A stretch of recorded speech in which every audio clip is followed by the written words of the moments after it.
July 2nd, 1971, Paris. Jim Morrison is one of the most famous rock and roll singers in the world. Quintessential American rock star. That's Jim Morrison. Jim had them unholy screams from the other side of the universe. He's also the ultimate sex symbol, the self-styled Lizard King. At that time, he was the most beautiful man in Hollywood and probably anywhere else on the planet. Every guy wanted to be him, and every girl wanted to go to bed with him. But he's a superstar at war with his own dark demons. He was saying, help me, help me. Nobody knew how to do it. Jim had a darkness in his writing, a darkness in his life. And soon, that darkness will finally consume him. This is the last 24 hours in the life of Jim Morrison.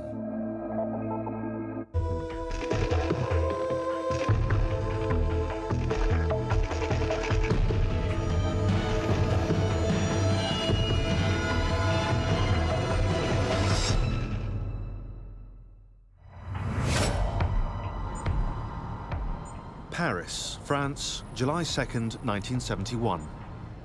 It's 5 a.m. and Jim Morrison is fast asleep. He's been in Paris for the last 4 months, living in a neighborhood known as the Marais. And in just 24 hours, he'll be dead. Morrison has sublet an apartment at 17 Rue Beautreillis. He currently shares it with Pamela Courson, who, for the last 5 years, has been his on-again, off-again girlfriend. Morrison has come here primarily to escape, both from the pressure of being a rock star and from the possibility of doing jail time in the US, where he's been charged with indecent exposure and public profanity. Jim Morrison is also in Paris in search of artistic inspiration. So when he went to Paris, it was the idea of here is a new place, a place for artists, a place I can work on my poetry. I mean, what better place to write poetry than in Paris? And I can explore new avenues of my thinking and, in his mind, I think, get himself together. Paris seems to have had a positive effect on Morrison. He looks healthier and happier than he has in years. But appearances are deceptive. Although he's only 27, years of drug and alcohol abuse have taken their toll.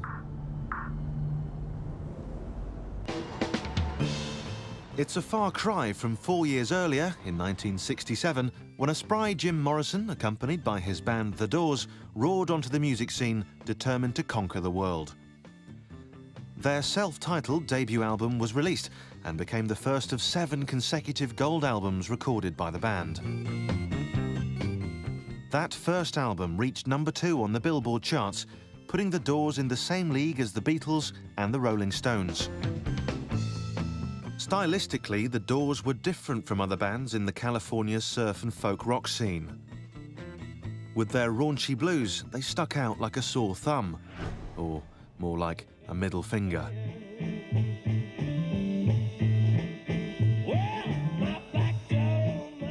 The band's road manager was Vince Traynor. You had to be there. It was electric, it was emotional, it was riveting, fascinating. The dynamics of a Doors performance simply swept you off your feet.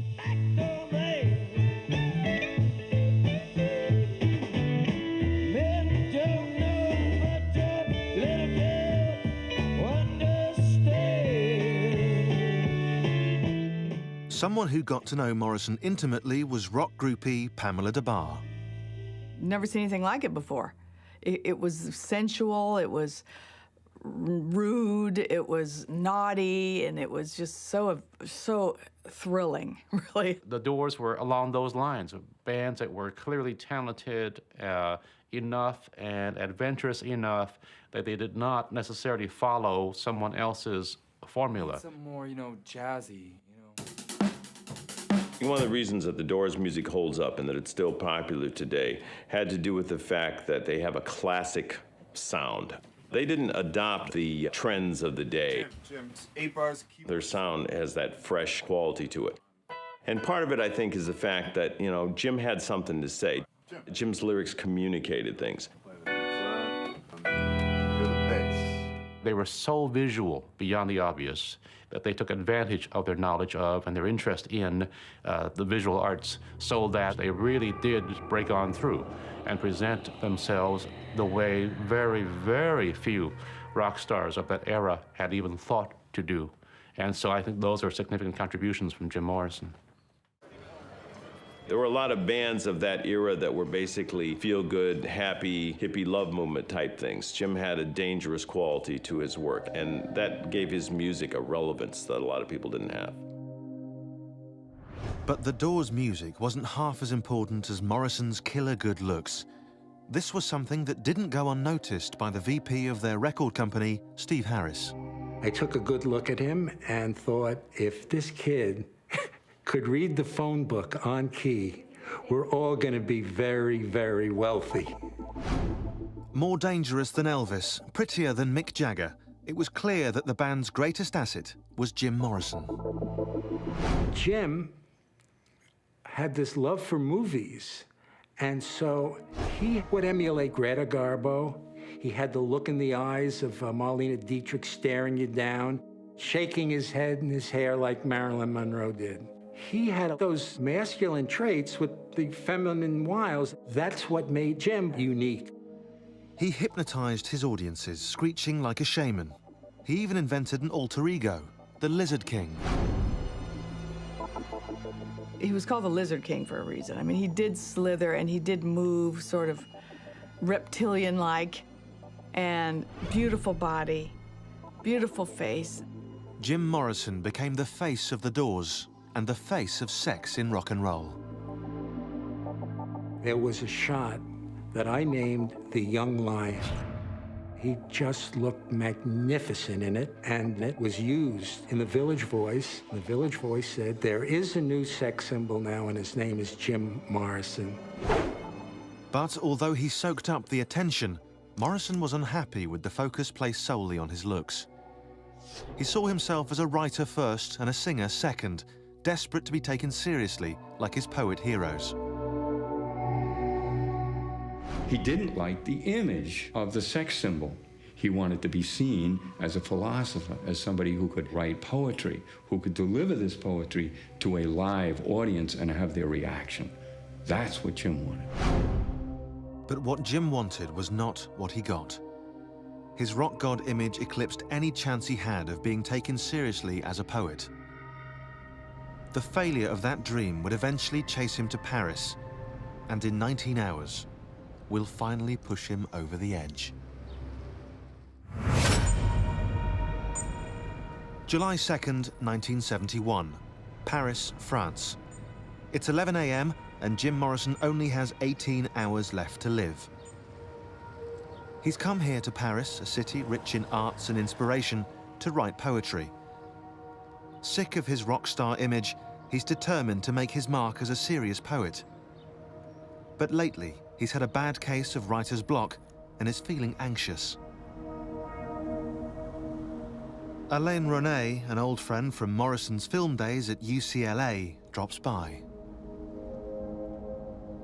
Alain René and Jim Morrison had been friends since film school. They did not hang around together a lot during Jim's rock star days. Then when they were in Paris together, they spent a lot of time. And they were good friends, they went way back. René notices that Morrison is restless. He suggests they go out for a walk and grab some lunch. Jim doesn't look too well at all. They stroll along the colourful Rue des Rosiers, not far from Morrison's apartment. Here, he is rarely recognised and is free from the pressure of playing the rock star. In this bohemian Jewish neighbourhood, Jim Morrison seems to fit in perfectly. But throughout most of his life, that has rarely been the case. Jim Morrison was born in the small town of Melbourne, Florida on December 8, 1943. He and his family were forced to move often because of his father's job as a Navy officer. By the time he turned 16, Jim had already moved 9 times, making it difficult to make friends. Tandy Martin was Jim Morrison's high school sweetheart. Jim used to be in the basement of his house painting. And he stayed down there a lot, painting and writing, and we spent a lot of time down there. As a teenager, the bright student became more and more disruptive in school and at home. His father, a strict disciplinarian, cracked down hard on Jim. His parents had no idea what to do with a kid like Jim. No idea. How could they? Nor could his straight-laced parents understand their son's fascination with the dark underbelly of literature. I think in the 8th grade, he had a copy of Allen Ginsberg's Howl. I mean, you have to put that into perspective. People weren't reading that stuff in the 8th grade. No way, or 9th grade or 10th grade. Jim was not like other people. He just wasn't like other people. It's the classic teenage angst. Kids growing up and saying, gee, the world is not all fluffy and nice the way mom and dad have been telling me. There's something dark, something sinister, something dangerous about it. And Jim reflected that in everything he did. At 19, Morrison's inability to fit in finally got him in trouble with the law. Some people just rebel because they don't really know what else to do. But Jim was an original, for good or ill. In Tallahassee, Florida, he was arrested for stealing a helmet from a police car, resisting arrest, and for being drunk and disorderly. In junior and senior year, I think that's when he started to drink. In alcohol, Morrison found the perfect fuel to feed the flames of his one-man rebellion against the police, against his strict father, and against everything in between. Yeah, I think he had a problem with authority. Absolutely. On reaching adulthood, Jim wasn't done rebelling. His father had expected him to follow in his footsteps and join the military. Instead, in 1964, Jim headed to California and enrolled in UCLA's film program. So deep was the insult that after university, Jim and his father would never speak again. Jim often referred to his parents as being dead. In his mind, they were dead to him. When I looked at his bio right after he signed the contract, and it said his parents were deceased. And so that's what I thought. But in 1967, Harris received a call from a woman claiming to be Jim's mother. He gave her the address of a hotel where her son was staying in New York City. Later, I told Jim what I did, and he said to me, Steve, do me a favor and just don't ever, ever do that again. I don't want to be in any contact with them at all. I think the fact that Jim was alienated from his family is reflected a lot in his writing. He writes from a position of being an alienated, lonely person. Strolling along with his friend Alain Ronay, Jim is momentarily distracted by a cut-glass Star of David dangling in a shop window. He decides to buy it for his girlfriend, Pamela Corson. For the successful rock star, money is no object. But just 5 years earlier, he'd been flat broke. In 1965, as a 21-year-old film student in California, Jim Morrison started partying heavily on Venice Beach. Inspired by the wild hippie scene, he spent his days and nights smoking pot, dropping acid, and writing poetry. One day on the beach, he met fellow film student Ray Manzarek. Ray asked Jim what he'd been up to, and Jim said, well, I've been writing a lot of poetry, and I've been working on some songs. And Ray said, really? Well, sing me one. And Jim sang Moonlight Drive. And Ray said, wow, that's some of the best lyrics I've ever heard for a rock song. How would you like to get together and work on some things? So he got John Densmore, he got Robbie Krieger, they came together, and Jim began to sing. They called themselves The Doors, based on a poem by one of Morrison's heroes, William Blake. Morrison's own poetry set to rock music soon caught the attention of locals. They became the house band at the infamous Whiskey A Go-Go, where their shy lead singer often performed with his back to the audience. But that shyness soon gave way to Morrison's budding love affair with the Spotlight, and the Spotlight loved him right back. The press loved to write about him, and, you know, he was a good-looking guy. With Jim Morrison at the wheel, one rock critic dubbed the Doors the missionaries of apocalyptic sex. And Jim made sure he lived up to his sex god image, even backstage before a show with super groupie Pam DeBar. We found a loft of some kind where they were storing old lighting equipment and stuff. It was somewhere to make out. And I said, I'm making out with Jim Morrison. I'm making out with Jim Morrison. So we did that for a while. And it turned out that the show was starting. And he went, oh, okay.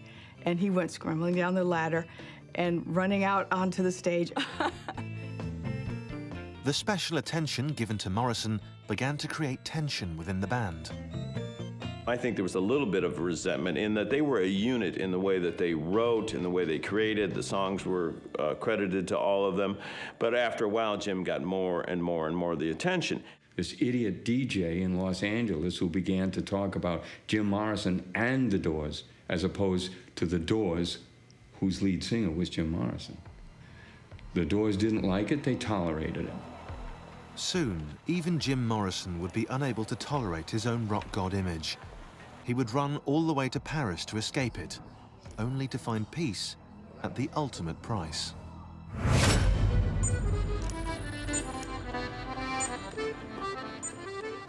July 2nd, 1971.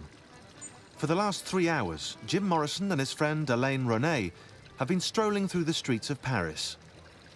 Throughout their walk, Ronay has noticed that his friend appears shaky and unwell. Several times, Morrison breaks out in violent spasms and a bad case of the hiccups.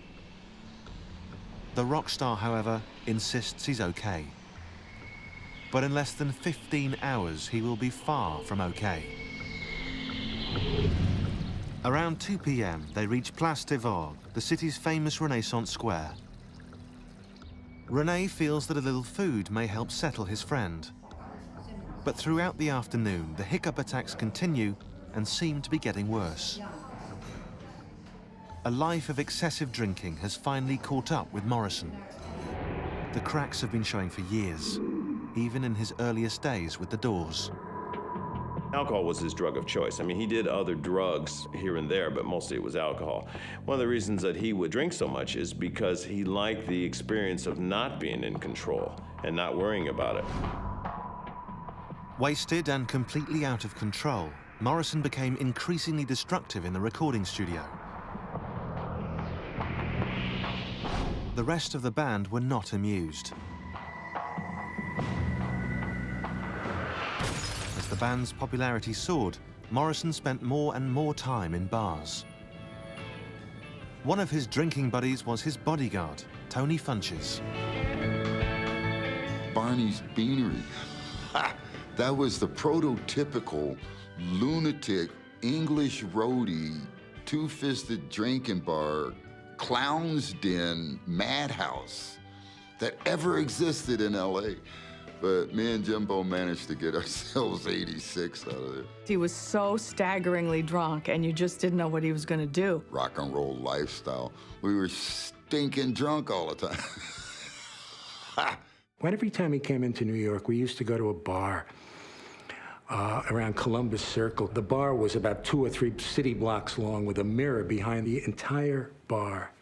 And Jim said to me, you know, I could take this bottle and throw it through that mirror and smash it, and I won't feel any remorse at all. Could you do that? And I said, no, I would feel remorse. Which led me to believe that somewhere in the background, there was a sociopath. There was one night at the Whiskey, and he reached over and just whacked me across the face, just slapped me across the face for no reason at all. No reason. What happened is he would get stone drunk at the moment's notice. He had no warning, nothing leading up to that to let him know when it was coming on. He'd be fine, he'd be sober, he'd be articulate, and then he'd be wild and nuts.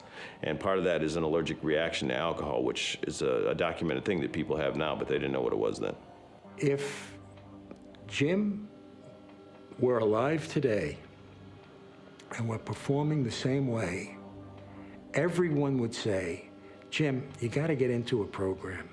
You got to stop drinking. You got to take care of yourself. You got to go to a 12-step program. You got to go to a rehab. You're going to die if you continue this. Then it was, oh, you know, Jim, he drinks too much. People don't want to think about this or remember this, but he was almost a pariah at one point in Hollywood. Yeah, he would say, oh God, here comes Jim Morrison.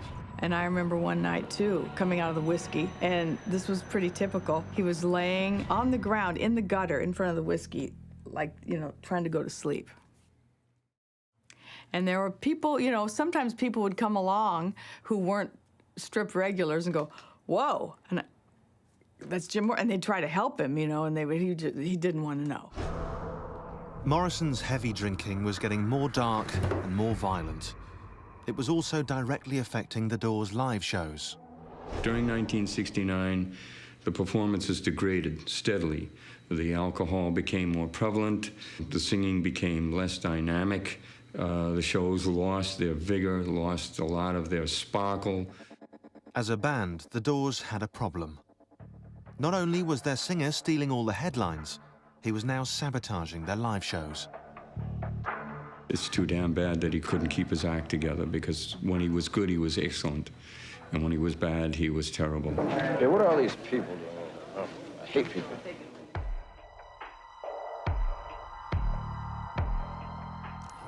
And now in Paris, lunching with his friend Alain René, the years of hard drinking have taken their toll on Morrison's health. In 13 hours, he will draw his final breath. After lunch, Morrison and René browse through a film shop. Since film school, Morrison has had a passion for the cinema, having recently made a movie called Highway.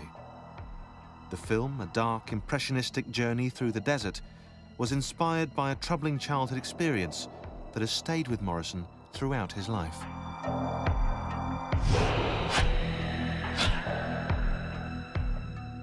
A key event in Jim's childhood, and in fact the thing he referred to as the event that shaped him, occurred when he was 4 years old. The family was driving between Albuquerque and Santa Fe, and they came upon this horrific accident.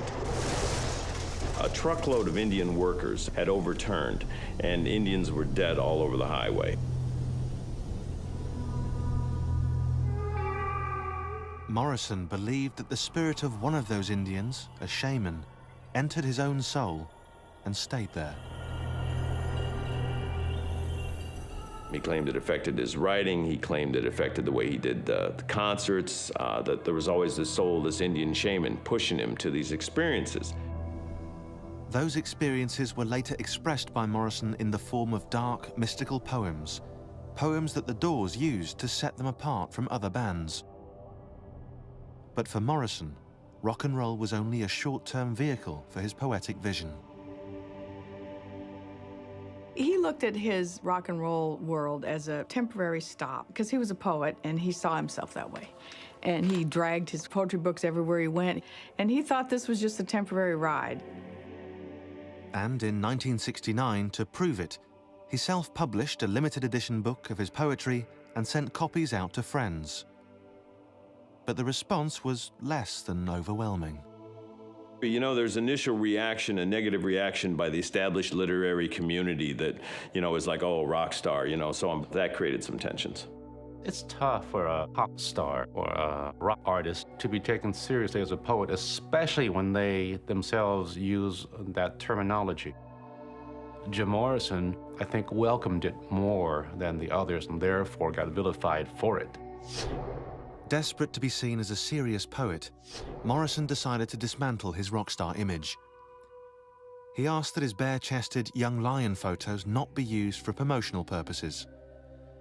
He grew a bushy beard to hide his pretty face and gained an alarming amount of weight. Guy could grow a Rasputin Russian winter beard overnight. It's a hairy sumbitch. He definitely put on weight. Part of that was drinking all the time. But also he was becoming uncomfortable with having to live up to that, you know, sexy young rock and roll image. And in the summer of 1971, Paris is where Morrison has come to escape that rock star image and to refocus on writing more poetry. He's lost the beard and some of the weight, but years of alcohol abuse have caught up with the frustrated poet. His afternoon walk with his friend Alain René brings him back to his rented apartment on Rue Beautreilly. Even though it's July, he brings up firewood. Climbing the stairs, he suddenly collapses out of breath.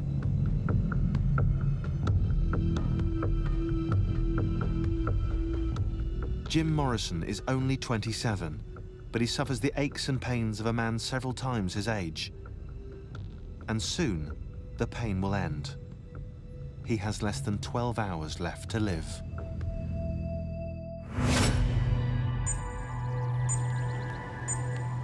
July 2nd, 1971, 6 p.m.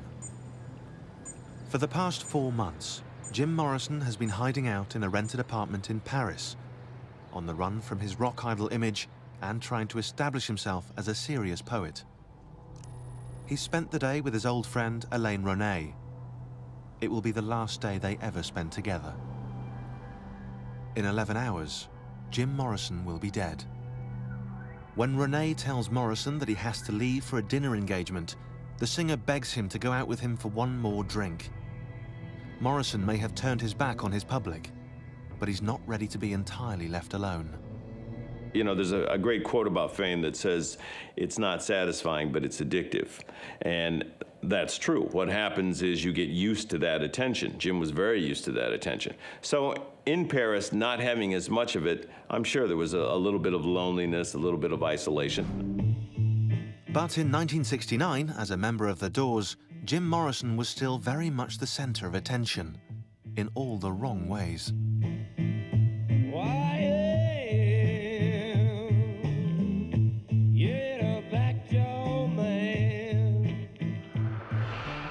Although his band was as big as the Beatles and Bob Dylan, his drinking and antisocial behavior was now completely out of control. It drove a wedge between him and the other members of The Doors. But instead of toning down his wild ways, Cigarette? He blamed his problems on his rock god image, manufactured for his fans. And on one particularly hot night in Miami in 1969, Morrison crossed another line, this time driving a wedge between himself and the people that had made him a star, his public. Jim had been drinking. He had seen a stage performance in Los Angeles the night before where the whole cast was nude, and I think he decided to test some limits. As if to mock his sexy image, Morrison removed his shirt, threatening next to take off his trousers. Now Ray, knowing Jim's unpredictability, knowing that Jim had been drinking, said to me, "Vince, don't let Jim take his pants off."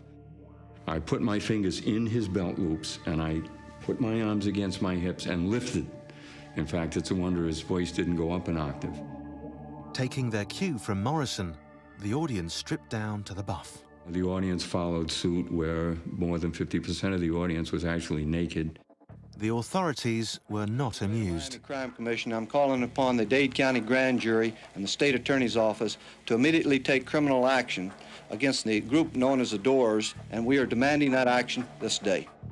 A few days after the show, they charged Morrison with lewd and lascivious behavior, a felony, even though many claim he never removed his trousers. The guys couldn't tell. They were looking at their instruments, and Jim doesn't remember whether he did or he didn't. I am willing to state here unequivocally, Jim did not in any way, shape, or manner take his pants down, open his pants up, or expose himself in any way. It was physically impossible for him to do it. But whether he did or not, he was of special interest to the FBI, who'd been keeping close tabs on him for quite a while.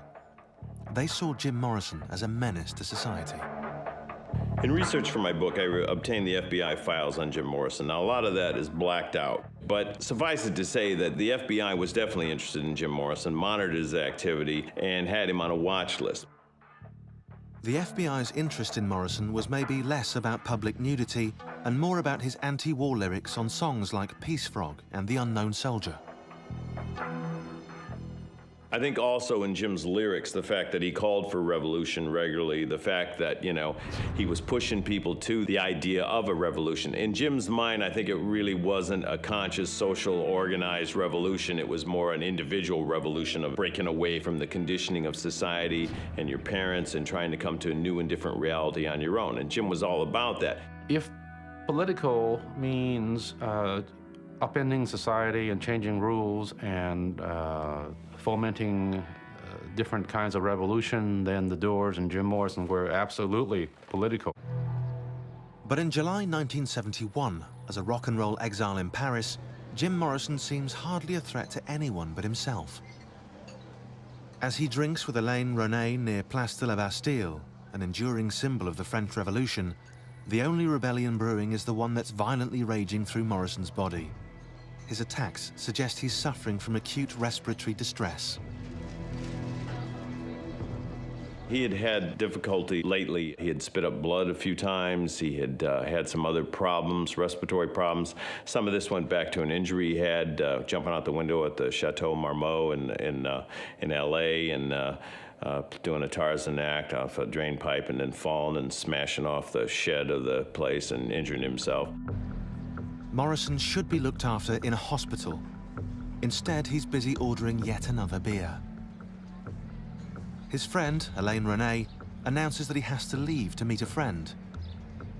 They will never see one another again. In just 10 hours, Jim Morrison will dabble in more than just alcohol, and it will cost him his life.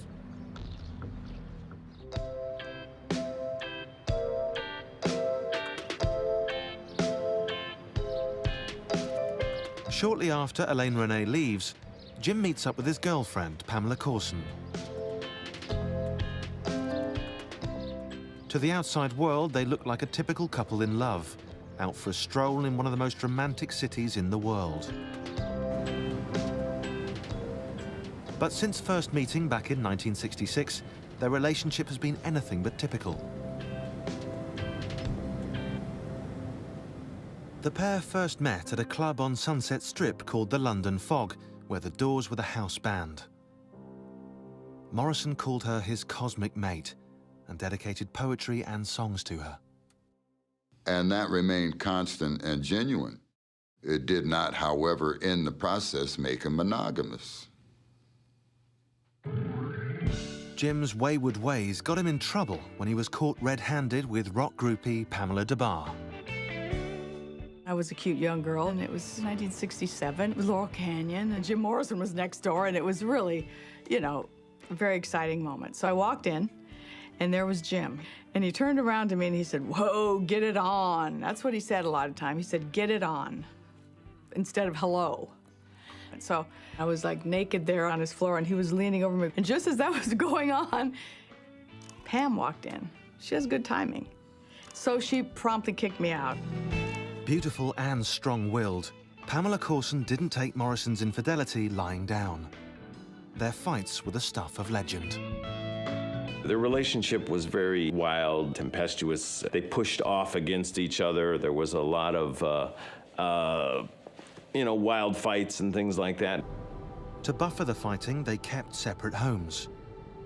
Morrison stayed at a motel near the Doors' headquarters, while Pam lived at a house on Laurel Canyon, immortalized in the Doors' song Love Street. In their own strange way, they had found love. And I don't think they ever really thought about being with somebody else on a permanent basis. I think that, they knew that they were the love of each other's lives, and they would always come back together. But for all the comfort that Pamela brought her boyfriend, she had her own demons. A nasty addiction to heroin, for one.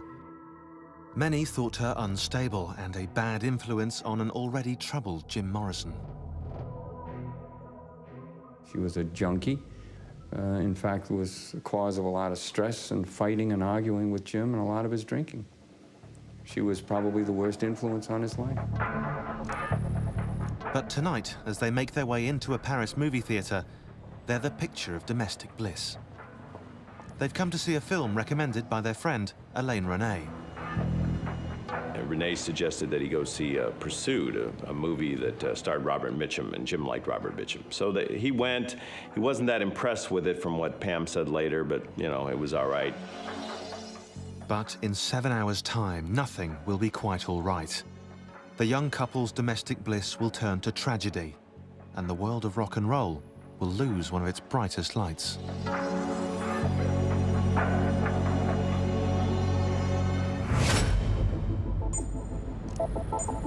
July 3rd, 1971, 1 a.m. For the last 4 months, rock star Jim Morrison has called Paris home. He's come here to write and to rest, but his stay has been anything but restful. He's made himself increasingly sick by indulging in a steady diet of whiskey and beer. And tonight, in his apartment with his cosmic mate Pamela Courson, he decides to go even further. He takes heroin. Up to now, Morrison's entourage has worked very hard to keep the hard stuff well away. I don't tolerate smack, pure and simple. So everybody knew that it could be dangerous to them to bring that stuff out. Uncle Tony will not be amused. Somebody's going to get hurt. Guaranteed. But tonight, Uncle Tony is thousands of miles away, and no one's there to look out for Jim. Over the years, Pam got involved in different kinds of things and eventually started using heroin. Now, this was something Jim was concerned about. It's not something he condoned. It's not something he really approved of.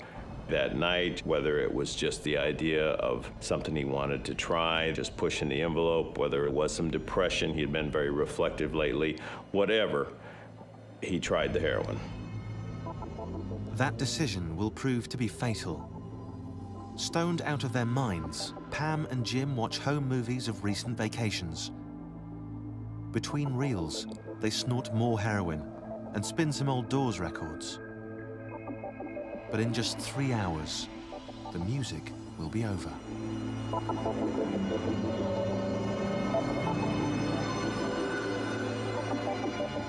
Before his exile to Paris, Morrison had been forced to face a different kind of music, felony charges stemming from the Miami concert. So severe were those charges that they deeply affected the band, and, as usual, it was all about Jim. Well, in the realm of art and theater, I do think that there should be complete freedom for the artist and performer. Everybody's nerves were on edge. Would he behave?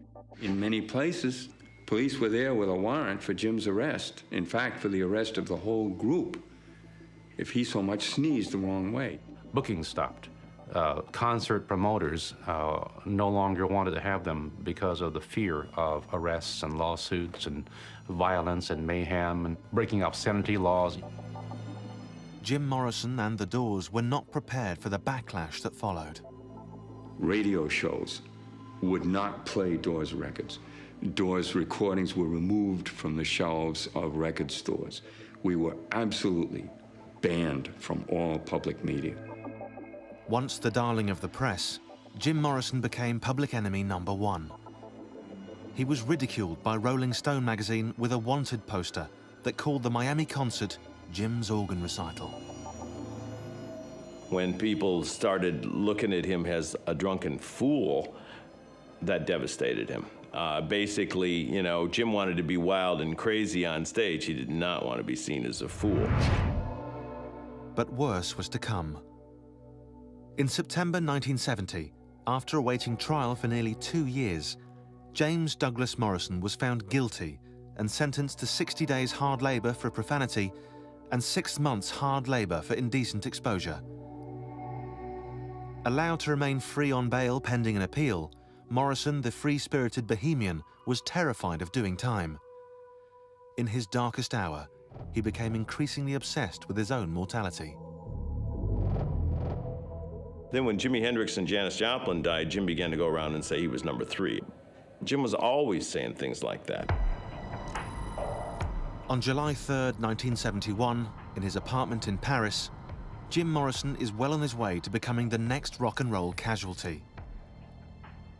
At 3:30 a.m., after passing out on the couch from too much heroin, his girlfriend, Pamela Courson, wakes up to find him struggling to breathe.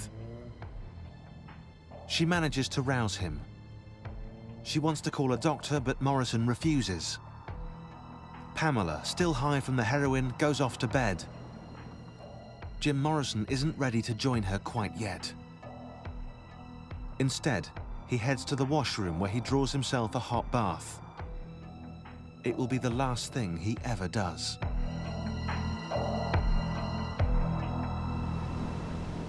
Seven months earlier, back in the States and with serious jail time hanging over his head, Morrison became ever more distant from those around him. In concert, he was barely able to perform. In December 1970, on stage in New Orleans, the Lizard King completely fell apart. He stood up, picked up the microphone stand, and proceeded to smash it through the floor, literally smash a hole in the floor. He then walked off the side of the stage right, went up to the dressing room. That was the end of it. For years, the other members had put up with Morrison's antics, but this time he'd gone too far.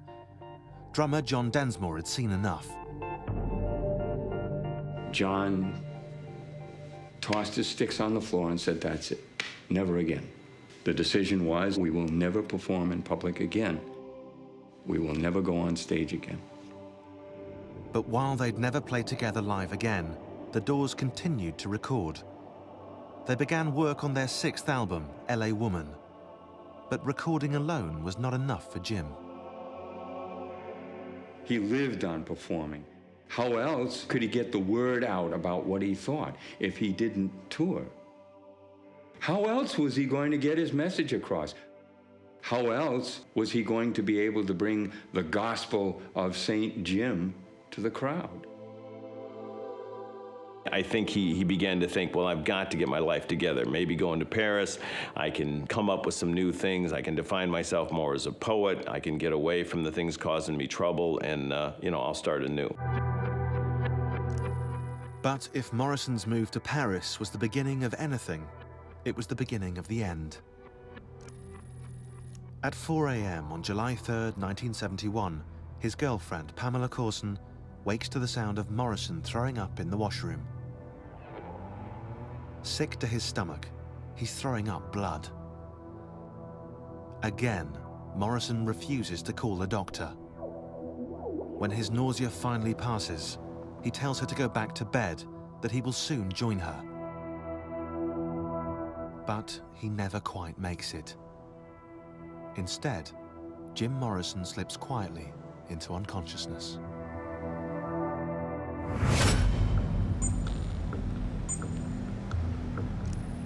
Paris, July 3rd, 1971, 6 a.m. As the city slowly comes to life, Pamela Courson suddenly wakes up. The night before, she and her boyfriend, Jim Morrison, partied the night away, snorting heroin. And now, she wonders why he never made it back to bed. She finds him passed out in the bathtub. His nose and mouth are crusted with blood. She tries to wake him, but he doesn't move.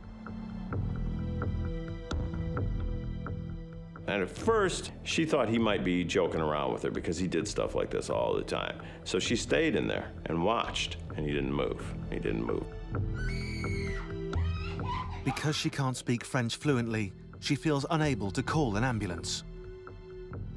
Instead, she phones Jim's best friend in Paris, Alain René, and asks him to call one for her.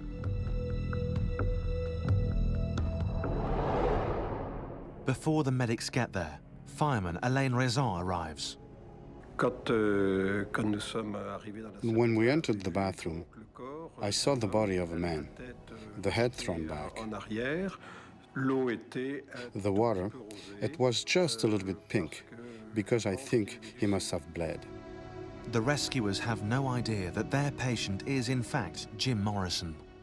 The water was warm, so the body was also warm, which led us to presume that maybe he was not dead. They rush Morrison's still warm body out of the tub to discover he's only warm because of the tepid bathwater.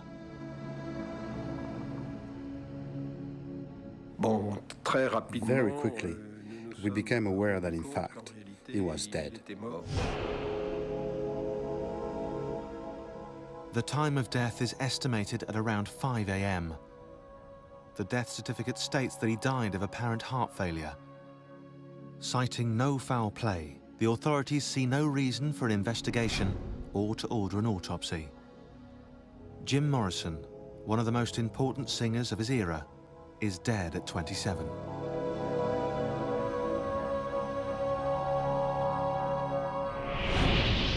Many do not buy the ending to the Jim Morrison story, leading to a flurry of mysterious theories.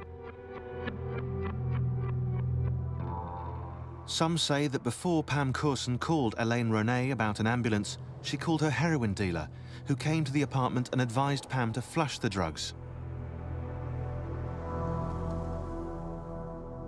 Soon after, that same dealer hightailed it out to Marrakesh to avoid legal hassles. Others say that Jim had been out partying the night before he died at a Paris nightclub, where he OD'd in their bathroom. Fearing being tied to his death, the nightclub had Morrison's body carried back to his apartment and dumped in the bathtub. Others still believe Morrison staged his own death and is still alive somewhere, having finally escaped the image that had troubled him so. You know, there's all this talk about Jim faking his own death, and he promoted those rumors because he talked about doing it, because Rimbaud had done that and had disappeared and wrote his great works, you know, up to when he was 18, 19, and then disappeared into Africa, and that's what Jim Morrison talked about doing. I always thought the real testimony to his mystique was the fact that so many people believed maybe he hadn't really died. One of the greatest, I think, proofs that he didn't fake his own death is the fact that, could Jim Morrison stay out of the spotlight 40 years? I don't think so. Not the Jim Morrison that I've learned he was. Jim Morrison is buried in Père Lachaise Cemetery in Paris, not far from Henri de Balzac, Marcel Proust, and Oscar Wilde. Every year, thousands of fans continue to visit his gravesite.